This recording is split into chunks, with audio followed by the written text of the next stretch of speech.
بسم اللہ الرحمن الرحیم۔ السلام علیکم، امید کرتے ہیں آپ سب خیریت سے ہوں گے۔ سورہ صافات قرآن کریم کی 37ویں سورت ہے۔ یہ سورت مکی ہے، یعنی مکہ مکرمہ میں نازل ہوئی ہے۔ سورہ صافات میں 182 آیات اور کل 5 رکوع ہیں۔ سورہ صافات میں کل الفاظ 957 ہیں، جبکہ کل حروف کی تعداد 3825 ہے۔ یہ سورت قرآن کریم کے 23ویں پارہ پر مشتمل ہے۔ یہ سورت قرآن کی کتابی ترتیب کے لحاظ سے 37ویں، جبکہ ترتیب نزول کے اعتبار سے اس کا نمبر 56 ہے۔ اس سورت میں اللہ تعالیٰ کی عظمت، اس کی تخلیق کی شان، انبیاء اکرام کی قربانیاں اور قیامت کے دن جزا و سزا کو بیان کیا گیا ہے۔ اس سورت میں خاص طور پر اللہ کے نیک بندوں، انبیاء اور ان کے مخلص پیروکاروں کی ہمت افزائی کی گئی ہے، اور اس سورت کا نام اس کی پہلی آیت سے لیا گیا ہے، جہاں اللہ تعالیٰ نے ان فرشتوں کا ذکر کیا ہے جو اللہ کے حکم پر صف باندھ کر کھڑے ہوتے ہیں۔ یہ نام اس بات کی طرف اشارہ کرتا ہے کہ اللہ کے نیک بندے اور فرشتے ہمیشہ اللہ کے احکامات کی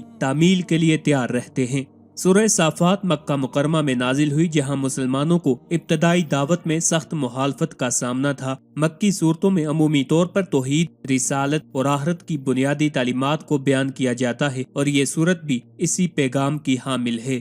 سورہ صافات اللہ کی توحید اور انبیاء کی قربانیوں کو یاد دلانے کے لیے نازل ہوئی۔ مشرکین اور کفار اپنے باطل معبودوں پر فخر کرتے تھے اور آخرت کا انکار کرتے تھے۔ اس صورت میں اللہ تعالیٰ نے اپنی وحدانیت کو ثابت کیا اور انبیاء کی جدوجہد اور ان کی قربانیوں کا ذکر کیا، تاکہ مومنوں کے دل مضبوط ہوں اور انہیں اللہ کی مدد اور نصرت پر یقین رہے۔ سورہ صافات اللہ تعالیٰ کی وحدانیت اور عظمت کو بیان کرتی ہے، جس سے ایمان میں مضبوطی آتی ہے۔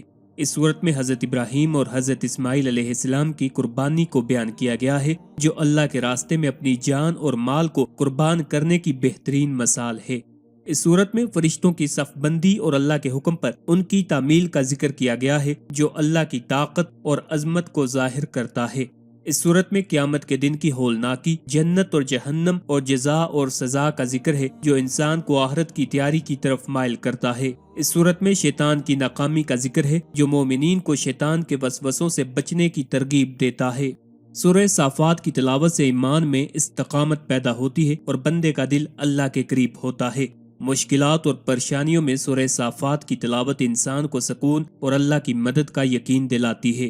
اگر کوئی آدمی خاص حاجت کے لیے سورہ صافات کی تلاوت کرتا ہے تو اللہ اس کی مدد کرتا ہے اور اس کی حاجات پوری ہوتی ہیں۔ سورہ صافات کی تلاوت سے روحانی قوت اور قلبی سکون حاصل ہوتا ہے اور انسان کو اللہ پر توکل اور بھروسہ نصیب ہوتا ہے۔ اس صورت میں شیطان کی ناکامی کا ذکر ہے، اس لیے اس کی تلاوت شیطانی وسوسوں سے محفوظ رہنے کا ذریعہ ہے۔ کچھ لوگ کہتے ہیں کہ سورہ صافات کی آخری 3 آیات تلاوت کرنے سے غیبت کا گناہ معاف ہو جاتا ہے۔ واضح رہے کہ غیبت گناہ کبیرہ ہے، بغیر توبہ کے معاف نہیں ہوتا، لہٰذا یہ بات کہ سورہ صافات کی آخری 3 آیات تلاوت کرنے سے غیبت کا گناہ معاف ہو جاتا ہے، درست نہیں ہے۔ البتہ سورہ صافات کی آخری 3 آیات کفارہ مجلس ہیں، یعنی مجلس میں اگر کوئی کمی کوتاہی اور نامناسب بات ہو گئی ہو تو مجلس برخاست ہوتے وقت، یعنی کہ مجلس ختم ہوتے وقت سورہ صافات کی آخری 3 آیات پڑھ لینے سے اللہ تعالیٰ اس کو معاف فرما دیتے ہیں۔ جس طرح دیگر مکی صورتوں میں اکثر بنیادی عقائد کے بیان پر زور دیا گیا ہے، اسی طرح اس صورت میں بھی توحید، وحی، نبوت، مرنے کے بعد دوبارہ زندہ کیے جانے اور مال کی جزا ملنے کو ثابت کیا گیا ہے، اور اس میں یہ چیزیں بیان کی گئی ہیں۔ اس سورت کی ابتدا میں صفیں باندھنے والوں اور قرآن مجید کی تلاوت کرنے والی جماعتوں کی قسم ذکر کر کے فرمایا گیا کہ عبادت کا مستحق صرف اللہ تعالیٰ ہے، جو کہ آسمانوں، زمینوں اور ان کے درمیان موجود تمام چیزوں کا رب ہے، اور یہ بتایا گیا کہ آسمان کو تمام سرکش جنات سے محفوظ کر دیا گیا ہے، اور اب وہ عالم بالا کے فرشتوں کی باتیں نہیں سن سکتے، اور جو ان کی باتیں سننے کے لیے اوپر جائے تو اسے شہاب ثاقب سے مارا جاتا ہے۔